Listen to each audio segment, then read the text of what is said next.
Welcome back. It has been a year since we got to know Jabez Spann through the eyes of his friends and family. By all accounts, he's a good kid, played football, didn't get into trouble. The 14-year-old left his family's Labor Day party and has not been seen since. What happened? Did he witness a murder, as has been reported? There have been community searches. Police have not given up. The FBI has been brought in to help. We've done show after show to keep Jabez's story in the news, but 1 year later, still no answers. And joining us for more are Captain Jonathan Todd and Detective Megan Buck of the Sarasota Police Department, ABC 7 reporter Dwayne Lindo, and joining us by Skype is Professor Bill Kemper, who teaches criminology at USF Sarasota Manatee and teaches classes about cold cases. This is one of the most vexing situations that we've had in Sarasota in recent years. What can you tell us in terms of what do we know about what happened to Jabez that can be publicly reported? We know that he went missing on September 4th of last year. He's currently missing, and I believe that there's people in the community that do know what happened to him and are not coming forward. And Captain, we have reported that there may be information out there that he witnessed the murder of somebody else several days prior to that. Is it the police department's belief that had everything to do with his own disappearance, or is that unclear still? It is unclear. We don't have any definitive information or evidence that would tell us that he did witness it. Obviously, the proximity to where he was last seen, and as well as the time frame, kind of piques our curiosity, and we're certainly not going to exclude that as being as linked with his going missing. And Dwayne, obviously you've gotten to know the family. You've interviewed Jabez's mother, Tawana, and a year later, I mean, we saw her in your story, but how is she dealing with this, coping with this? Look, the family is exhausted. They've conducted numerous interviews with media all over the Tampa area, with us as well. We've done show after show, and they're at the same place they were a year ago. I mean, they're still looking for their son. The grandmother's distraught, the aunts, uncles, and especially the mother. I mean, she's in tears every time we speak to her. So I think the point is she just wants to, at this point, find her son. Bill, how much more difficult is it to find answers to disappearances like this so far after a person has gone missing? The RAND report just gave a study on cold cases, and they interviewed 1,050 police chiefs, and out of them, only 7% of the police chiefs surveyed have working homicide investigations, and they claim about 1 out of 5 are solved, and that's with small amounts. 7% of the 1,000 some odd police chiefs that have cold cases. So the big problem is coming forward, and I guess we'll talk about that a little later. Okay. Our conversation on the search for Jabez Spann continues. Welcome back. It has been 1 year since Jabez Spann went missing, and joining us for more are Captain Jonathan Todd and Detective Megan Buck of the Sarasota Police Department, ABC 7 reporter Dwayne Lindo, and joining us by Skype, Professor Bill Kemper, who teaches criminology at USF Sarasota Manatee. And Captain, let me again start with you. We talked that there is no definitive link between that murder that happened a couple of days ago, but there were rumors of it.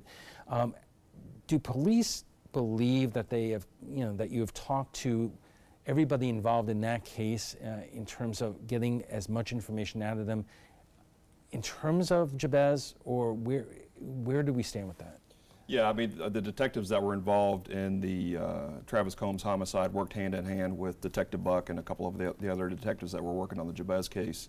All the interviews were vetted, and we feel pretty confident that everybody we've spoken to, we've asked the pertinent questions, and revolving around the missing young man as well. And Megan, is it your impression that people are involved in that situation are just not talking, or when you say that people know something, it is other people unrelated to that case? It could be both. Me and Detective Lassiter, who's working the Travis Combs homicide, go on all interviews together as much as possible, because if they are related, we want to know the details. We have people talking but not saying enough, not identifying people they're hearing this from or people that are telling them information.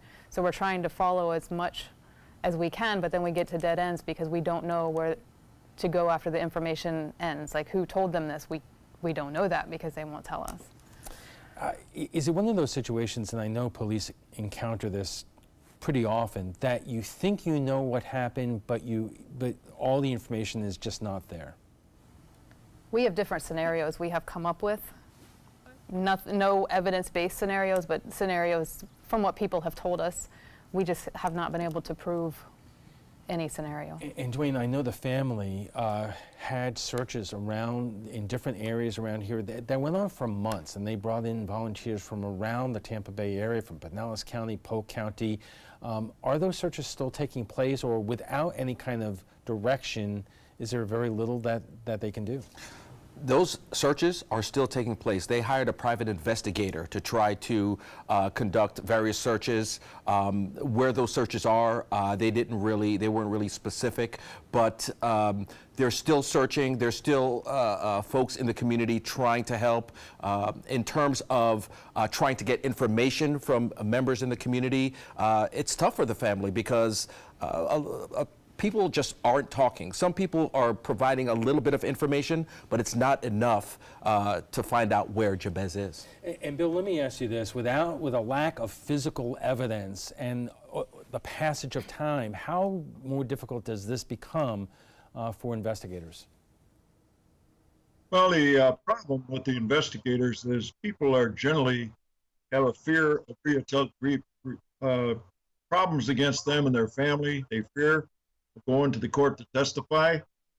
They just trust the police officers, and they just don't plain want to get involved. And then we got the where they might see something, then they decide not to do nothing about it. So the witness refusal of problems is a big problem. They just don't want to get involved. They fear of life for their safety, their family. Don't want to get involved in the thing. Okay, we are just getting warmed up. Our conversation on the search for Jabez Spann will continue after a quick break. Stay with us.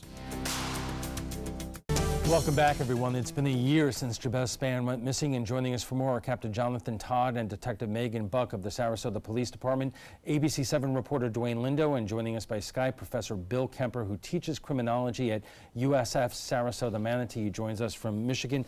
And Captain, let me start with you again. Is it helpful when we do broadcasts like this in terms of getting new tips coming in from people that you may not have heard from before? It is. Yeah, it certainly keeps the community awareness out there, and certainly could facilitate new leads coming in. And Megan, in terms of rewards out there, we reported, I believe, $50,000 in terms of reward money out there. We know the FBI and the FDLE is involved. There are cases that get a lot of national attention. And I'm thinking about Tyler Perry and what he did today in terms of offering, I think it's $250,000 for reward, $200,000 in another Florida case. In fact, this is what he said today. When I first offered the $100,000 reward asking for information, we have not gotten any leads. I'm raising that reward to $200,000 for information, $200,000 for information that will help lead to the conviction of who we believe to be the culprit in this, which was Steve Calkin. Now, that's another case in another part of Florida, but how often does monetary rewards like that really help detectives in terms of solving cases? It helps a lot. We got a lot of tips once the reward was up to $50,000. Of course, an increase would always help, but it might not also. I mean, if there's only a handful of people that actually know what happened, they might not talk for any amount of money. And Bill, in your experience as an investigator, I would imagine that police can get leads close to the area where a person has gotten missing, but also in the communities very, very far away. How often does that happen? Quite a bit. We do get tips, but after a year, like in the cold case files, they pretty much dry up. The reward money makes a little temptation, but if they have fear of their life, $50,000, sometimes they feel it's further. And Dwayne, you mentioned to us before that the family has hired its own private investigator. What is the focus of their investigation, and why are they going the private investigator route, where we know routinely that, you know, Sarasota police are on top of this? Well, the whole point is they want to exhaust every way possible to try to find their son. They said that, I know the mom, Tawana Span, says that working with Sarasota police has been great. They've been doing everything they can, but they want to exhaust every possible way to try to find their son. And also, I guess, surveying different areas where he may be, you know, they think that, you know, he may be. You know, we get all sorts of comments when we do this story. And if you could just talk to people who are watching this right now, some of whom may say he may have just run away from home. I mean, when people say that, you know, you're shaking your head, Megan. Well, you know, we hope that's the case. We really do. If that's the case, you know, Jabez, your family and the community really want you to come home. We're all concerned about you, and we certainly hope that is the case. Again, I think the show and the community awareness hopefully will generate some leads, and we can figure out and hopefully find him safe somewhere. Megan, what is counterproductive? Because over the course of the last year, we have seen all sorts of rumors out there. We've seen a lot of private investigators out there not connected to the case, offering up speculation. Is that counterproductive, or could that in some ways be helpful? It's very counterproductive because they involve different stories and rumors, for the most part, is really what it is. Rumors that spread then to the community that then get made into deeper rumors, and people start believing them, and then they, you know, come to the police and say, well, this is what I heard, when it was really just a situation or a scenario that someone brought on themselves. And we have gotten that several times.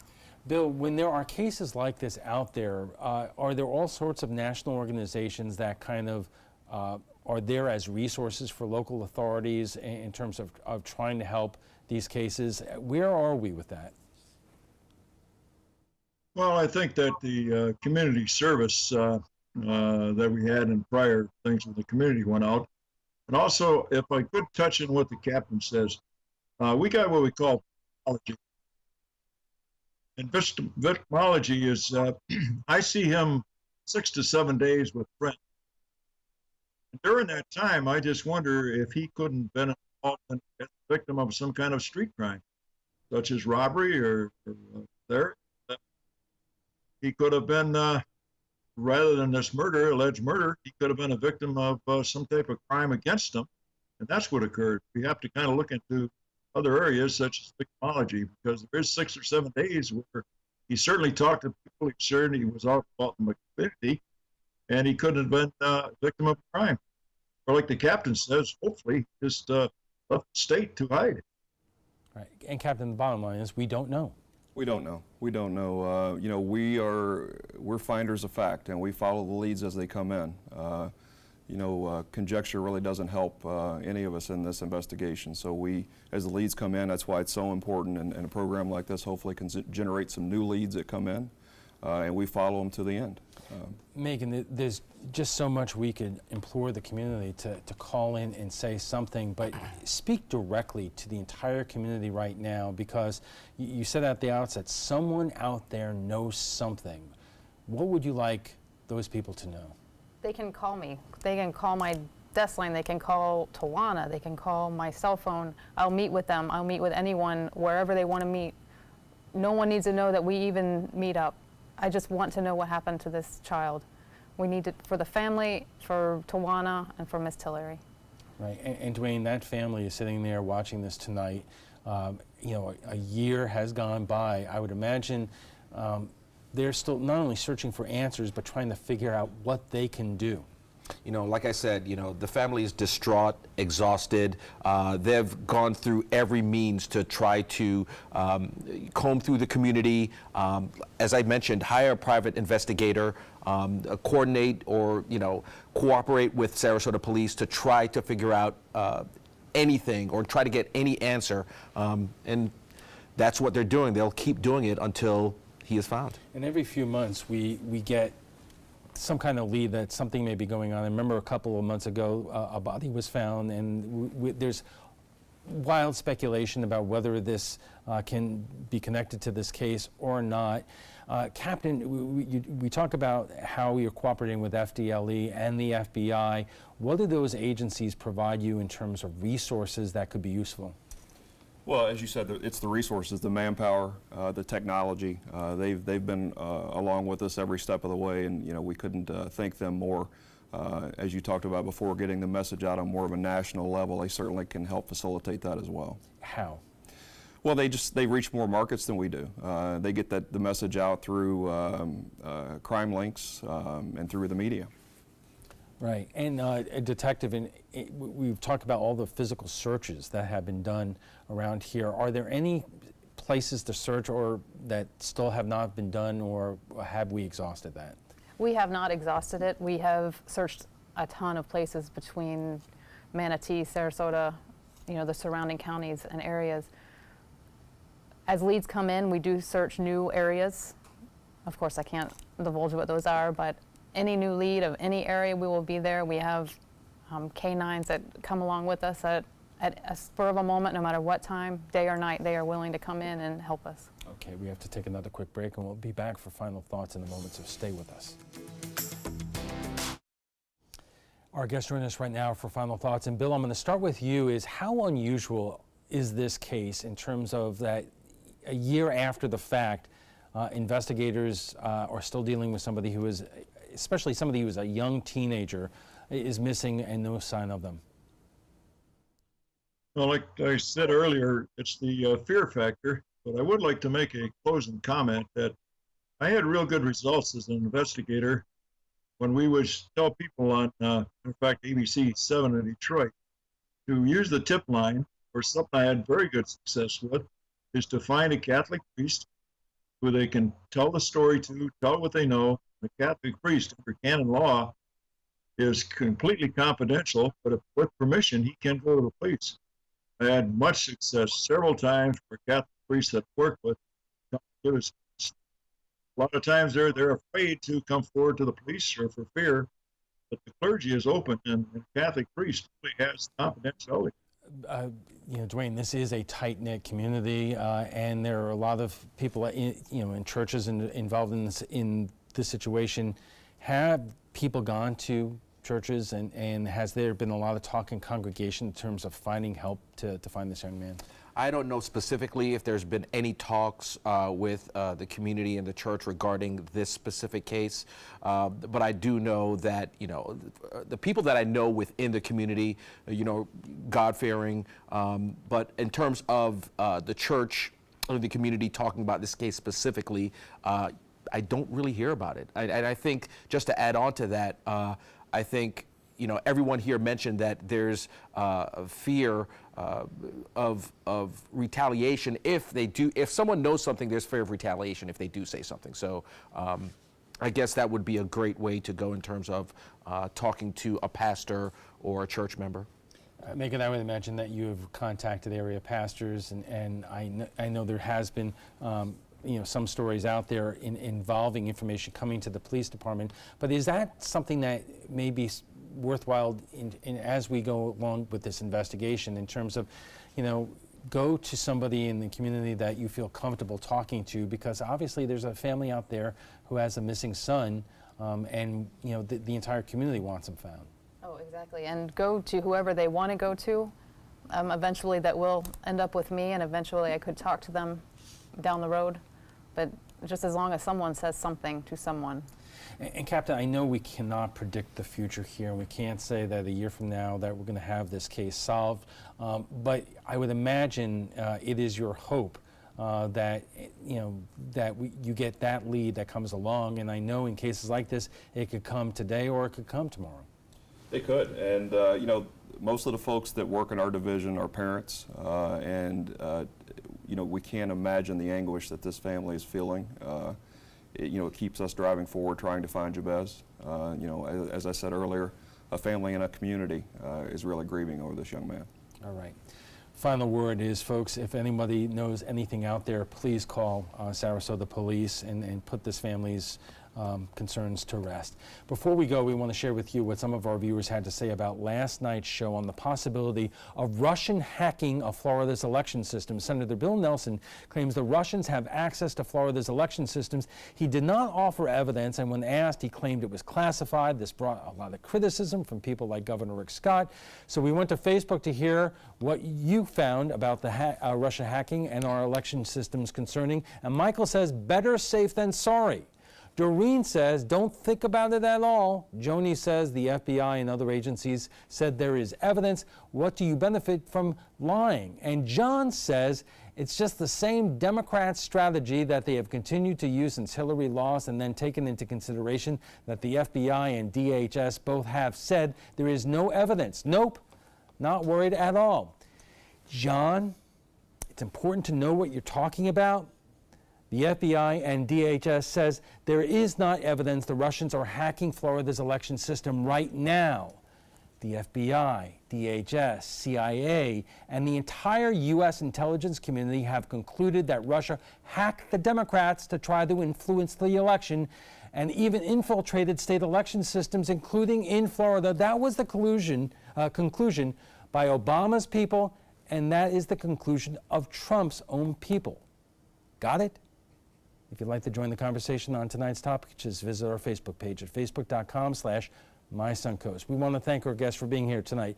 Captain Jonathan Todd and Detective Megan Buck of the Sarasota Police Department, ABC 7 reporter Dwayne Lindo, and joining us by Skype, Professor Bill Kemper, who teaches criminology at USF Sarasota and Manatee.